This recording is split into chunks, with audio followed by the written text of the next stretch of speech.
our ancient ancestor, a black man who became God, or God who became a black man, one or the other, either will do fine. Referred to here as Hermes Trismegistus, the Greek name for Tehute, the Lord of Wisdom, the one who wears the ibis beak. That's the symbol, the hidden one that is Lord of the earth, found in the book of Job, who is not a Jew. Jehovah is not in the book of Job. The names you find of Teman, Yoba would be the name of Job. There's no J in any of the Eastern languages. That comes out of the Greco-Latin language. Why my brother there keeps pushing. Tell him, brother, ain't nobody named Jesus.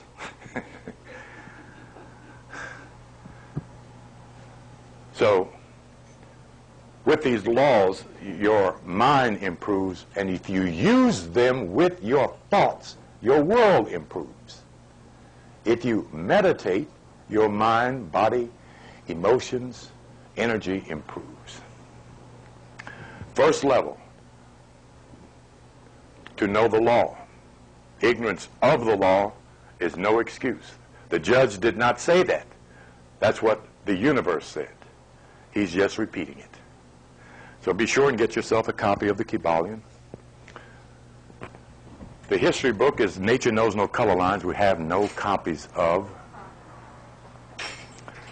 The other book is not readily available on our history, The Golden Age of the Moors by Ivan van Sertima. There's another one titled The Moors in Spain. That's an excellent piece, since Dr. John Hendrik Clark wrote the introduction to explain to the reader that history is about dark-skinned, broad-nosed, thick-lipped, and furrowed-haired Moors. The Moors in Spain, Stanley Lane Poole. It has the picture of the great painting of the Moor in Morocco on it. We have had such copies that they don't last long, though. They come in here and they go right out the same week, because the brother will not stockpile those. We're going to get all of J.A. Rogers' books in here. He most certainly is the foundation of corrective Moorish history, which means corrective African history, corrective Egyptian history. On the periphery, there's a chapter or two in Africa, the mother of Western civilization, in Yosef ben Yochanan's book. There's a brief piece in another excellent book, a must-reading, The Stolen Legacy by George M. James, a black man I wish to God I had met. Dr. Yochanan had the privilege and pleasure of being his student. And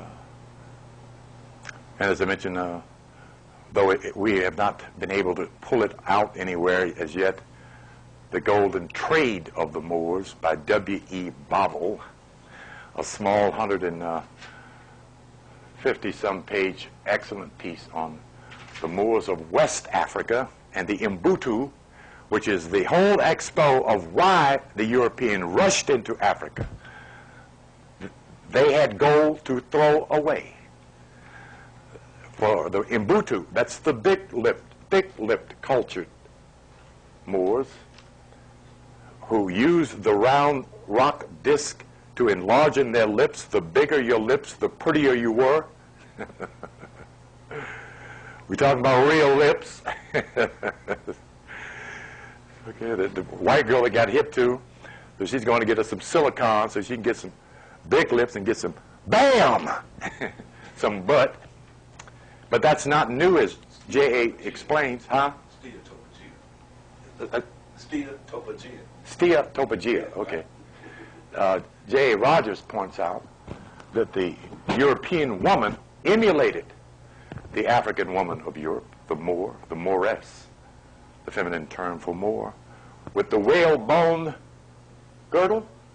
If you wonder why she had this piece back here with a bow so she'd have something to wiggle, not like her maid, but like her mistress, because you're empowered in Europe in that era, approximately 711 AD up to approximately 1650 AD, approximately, because the Moors still remained in the Apoplecsis Mountains after they were ran out by the, quote, Holy Crusade War. Not a war between Christians and Muslims, but a war between Europeans that had come together to run y'all's parents the hell out of their land. And we don't have this concept in our psyches of being invaders. See? We used to do the invading. And we used to do the ass kicking and the writing of rules and the changing of rules and the changing of language. See? But in the earlier inception, according to that history, we did it for the good and the benefit of all concerned. See, your parents built the first universities in Europe. Free college, free education. See? Took the Slav, the slave, a Iberian, and told him to cross a line. And he was free. They gave him a horse, a rifle, and the property that he was a servant on. That's what your parents were doing in Europe. Building streets of pavement, gas lamps on the street, indoor running hot and cold water.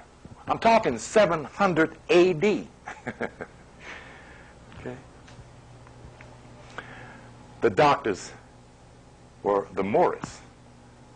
There were more women physicians in Europe than there were men, European men physicians. Okay. The teachers, the professorships, the bankers, who were not lenders, but bankers. The Yiddish boy is the one who brought his system of pawnbroker. That's why Hitler was so mad at his ass. He come to town, go to the bakery. I want all your bread. I give you for all your bread, buy all the bread.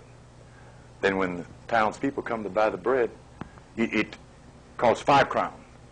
It was just 2 pence. It's 5 crowns. We can't. You pay me back in 30 days, 60 days. You cannot. I get your sheep, your cattle, your chicken. The pawnbroker. You wonder how he got on top. That's the lender. If you want to know why Farrakhan is so mad at his ass, he's calming down now, which means he'll get a chance to be more influential in the future. Instead of raving and raging, that ain't going to get him nothing. It's good to see you young ladies here. You're a little late, but this is every Friday at 8 o'clock.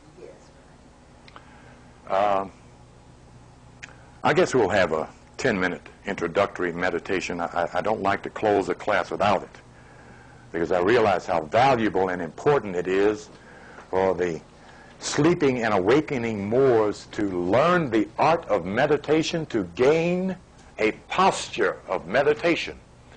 Meditation is the process of transforming your mind, your spirit, and your nature into that of the nature of God. That's its real purpose, its real